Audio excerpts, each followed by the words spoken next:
আচ্ছা, একটু জাতীয় রাজনীতির দিকে আসি যে তারেক রহমান ফিরলেন 25 ডিসেম্বর এবং বেগম খালেদা জিয়া 30 ডিসেম্বর মারা গেলেন। আমি একটু তারেক রহমানের প্রেক্ষাপটটা আসি যে গত বৃহস্পতিবার মানে এই বৃহস্পতিবারেই আপনারা তারেক রহমানের সঙ্গে দেখা করেছেন। তার মায়ের মৃত্যুতে সহমর্মিতা জানিয়েছেন, শোক বইয়ে সই করেছেন। তারেক রহমানের সাথে যে কথাবার্তাগুলো হয়েছে সেটি নিয়েও এক ধরনের আলোচনা হচ্ছে যে আপনারা আহ, ডাকসুর ব্যানারে গিয়েছেন নাকি শিবিরের ব্যানারে গিয়েছেন, এটি নিয়ে একটা ধোঁয়াশা তৈরি করার চেষ্টা হচ্ছে বা ধোঁয়াশা তৈরি হয়েছে। আপনারা আসলে কাদের ব্যানারে গিয়েছিলেন তারেক রহমানের সাথে? ডাকসু তো ডাকসুর মতো করে গিয়েছিল, সাদিক কাইম ভিপি সহ ওদের একটা টিম গিয়েছিল। আমরাও আসলে তখন গিয়েছিলাম, আমরা আগে ঢুকেছিলাম আধা ঘন্টা আগে, তারা তারপরে গিয়েছিল এবং তারপরে জামাত ইসলাম দেখলাম গিয়েছে। ডাকসুর যারা ছিল তারা আলাদা তাদের মতো, এবং ইসলামী ছাত্র শিবিরের কেন্দ্রীয় দায়িত্বশীল আবার আমাদের মহানগরীর দায়িত্বশীল সহ আমরা শুরুতে গিয়েছিলাম। যাওয়ার পরে আমরা তো শুরুতে শোক বইয়ে স্বাক্ষর করে ওয়েট করেছিলাম। আমরা শুনতে পেয়েছিলাম যে ভারপ্রাপ্ত চেয়ারম্যান আসবেন, তো অপেক্ষা করছিলাম তার সাথে একটু জাস্ট সাক্ষাৎ করে আমরা আবার চলে যাব। এর মধ্যেই ডাকসুর নেতৃবৃন্দ চলে আসে, তো দুইটা মার্জ হয়ে গিয়েছে, একসাথেই আমরা তাদের সাথে দেখা করেছি, তারেক রহমান একসাথেই কি কথা বলেছেন বলেছি। আপনাদের? আমরা তো কয়েকটা বিষয়ে তাদেরকে বলেছি, বাংলাদেশের বর্তমান অবস্থা, আমি ক্যাম্পাসের বিষয়গুলো তার সামনে তুলে ধরেছি। 5 আগস্টের পরে প্রতিটা ক্যাম্পাসে আমরা যেভাবে কাজ করছি সেই বিষয়গুলো তুলে ধরে তাকে বলেছি আমাদের ব্যাপারে আপনার যদি কোনো সাজেশন থাকে। তখন তিনি আমাদেরকে কয়েকটা বিষয় বলছেন যে বাংলাদেশের পার্সপেক্টিভে, বাংলাদেশের প্রশ্নে আমরা একতাবদ্ধ থাকতে হবে। আমাদের বাংলাদেশটা এখন আমরা যেটা পেয়েছি, একটা সময় ছাত্র রাজনীতিগুলো ছিল খুবই কলুষিত এবং মারামারি, রক্ত, এগুলোই ছিল তাদের ধর্ম।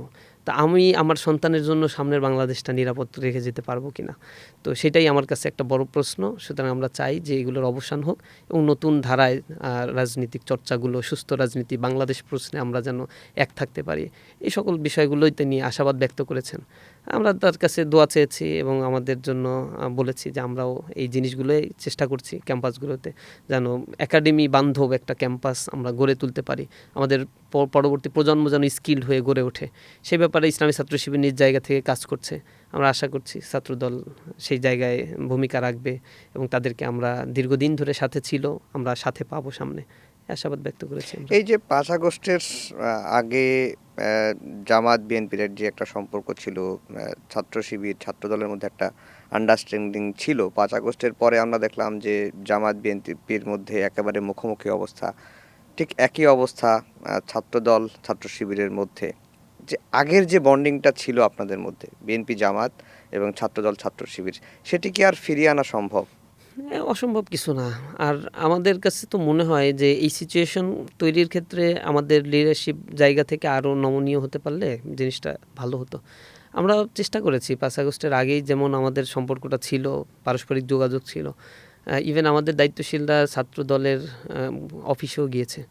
ইভেন আমাদের এই যে সদস্য সম্মেলন, যেটা আমাদের কাউন্সিল হলো, নির্বাচিত হলো কেন্দ্রীয় সভাপতি, সেই সম্মেলনের দাওয়াতটাও তাদের অফিসে গিয়ে আমরা পৌঁছে দিয়ে আসছি, তাদের সিনিয়র সব নেতৃবৃন্দকে। তাদের কেন্দ্রীয় সভাপতিকে একেবারে ফোন দিয়ে আমাদের কেন্দ্রীয় সভাপতি রিকোয়েস্ট করেছে, তাদের সেক্রেটারি জেনারেল যিনি নাসির ভাইকে আমি ফোন দিয়ে, আমি মেসেজ দিয়ে বলেছি, দাওয়াত দিয়েছি। এরপরে তাদের কার্ড তো আমরা সিনিয়র যত নেতৃবৃন্দ আছে পৌঁছে দিয়েছি। যেহেতু তারেক রহমান সাহেব তখন দেশে আসছেন জাস্ট একদিন আগেই, প্রচণ্ড ব্যস্ত ছিলেন তার গুলশান কার্যালয়ে, ওইভাবে আমাদের পক্ষে যে সরাসরি তার জন্য দাওয়াতটা পৌঁছানো সম্ভব হয়নি। এর বাইরে মির্জা ফখরুল ইসলাম আলমগীর থেকে শুরু করে নিচের দিকের সব নেতাদেরকে আমরা ইনভাইট করেছিলাম এবং এর আগেও অসংখ্য প্রোগ্রামে আমরা এই ইনভাইটেশনটা করেছি। এবং 5 আগস্টের পরে আমাদের কেন্দ্রীয় সভাপতি তখন যিনি ছিলেন, সেক্রেটারি যিনি ছিলেন মঞ্জুর ইসলাম ভাই এবং জাহিদ ভাই, দুইজন ছাত্র দলের কেন্দ্রীয় অফিসে আমরা গিয়েছিলাম, গিয়ে বলছি যে আমরা কাদা সরাসরি করব না, আমরা নতুনভাবে ক্যাম্পাসে কাজ করি। এই ইনভাইটেশন আমাদের পক্ষ থেকে করা হয়েছে, কিন্তু অনলাইনে আপনারা যতটুকু দেখেন, আমরা আমাদের ভেতরে আসলে যোগাযোগটা বা কথাবার্তা আমরা চেষ্টা করি স্বাভাবিক সম্পর্কটা বজায় রাখার জন্য। ক্যাম্পাসগুলোতে খুব বেশি যে আমাদের মধ্যে গ্যাঞ্জাম তৈরি হয়েছে কোথাও, এরকম হুম না। হুম। অনলাইন কাদা ছড়াছড়িটা মাত্রা ছাড়িয়ে গিয়েছে, এই ব্যাপারে যথেষ্ট নমনীয় হওয়ার সুযোগ ছিল। আমরা বারংবার এই ব্যাপারে দৃষ্টি আকর্ষণ করেছি, এখনও সুযোগ আছে। যদি পারস্পরিক টলারেন্স না থাকে আমাদের মধ্যে, এই অস্থিরতা রুট লেভেল পর্যন্ত চলে যায় এবং এটা আমাদের পক্ষ থেকে বারংবার আমরা মেনটেন করার চেষ্টা করছি। ছাত্র দলের পক্ষ থেকে আরও যদি নমনীয় হয়ে আমাদের যাতায়াতটা বাড়ানোর সুযোগ থাকতো, তাদের পক্ষ থেকে আমাদের অফিসে অফিসে আমরা কয়েকবার তাদের আসার জন্য ইনভাইট করেছি, তারা কোনোবারই আসে নাই।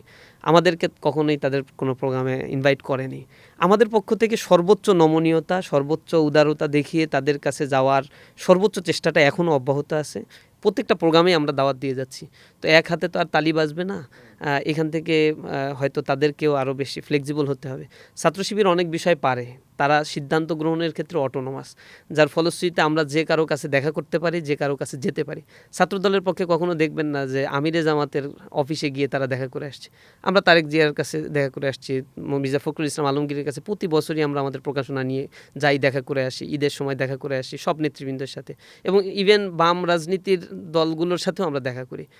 সব জায়গায় আমরা আমাদের কথাগুলো আমরা বিগত 15 বছর ধরে যাওয়ার চেষ্টা করছি। ইসলামী ছাত্র শিবিরের এই ক্ষেত্রে কোনো বাদ নাই।